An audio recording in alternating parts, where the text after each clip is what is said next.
Now I know exactly how anybody that's ever been in a fight or was about to get in a fight feels like right before that fight. Fucking scared as shit. So this video is for all the pussies out there that are scared of getting into fights. Like myself. And I just want to make sure that all my subscribers stay safe. Because you know, the streets are dangerous out there. So without further ado, here are the 4 safest strikes you can throw in a fight.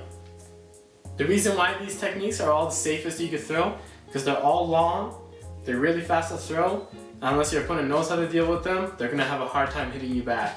So the first technique, no surprise, is the jab. So everyone knows this one obviously. It's the longest and quickest punch that a boxer has in his arsenal. One thing that I want to note to make sure your jab is the safest and longest jab possible is to not throw it in a squared up Muay Thai stance, but rather in a long bladed boxer stance. As you see, when I throw it out of the square stance versus when I throw it out of the bladed stance, I actually lose a couple inches of reach. So make sure you throw it out in a more bladed, long stance to make sure you get the maximum amount of reach.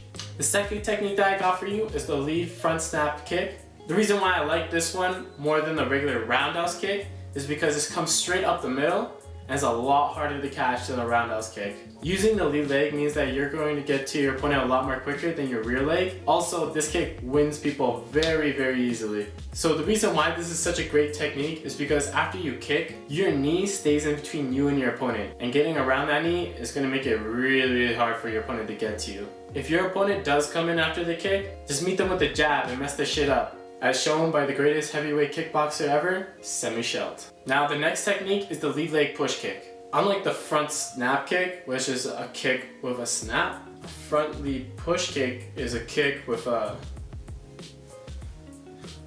push. So this one's pretty easy to understand. Except for snapping your kick out, you're just pulling it up and pushing your opponents out. So this kick is perfect at keeping your opponents at range and stopping them as they try to get in. And even when they're inside your range, you use this kick to push them back out. Again, your knee is going to be between you and your opponent. Real quick, I want to show you why I'd rather kick with the lead leg rather than the rear leg. The main reason is because with the lead leg, after I kick, my knee is still in between me and my opponent. With the rear leg, however, not only do I have to go a farther distance to reach my opponent, when I put it back down, my knee isn't in between me and my opponent, so they could get to me a lot easier. Now the final technique is the oblique kick to your opponent's lead leg.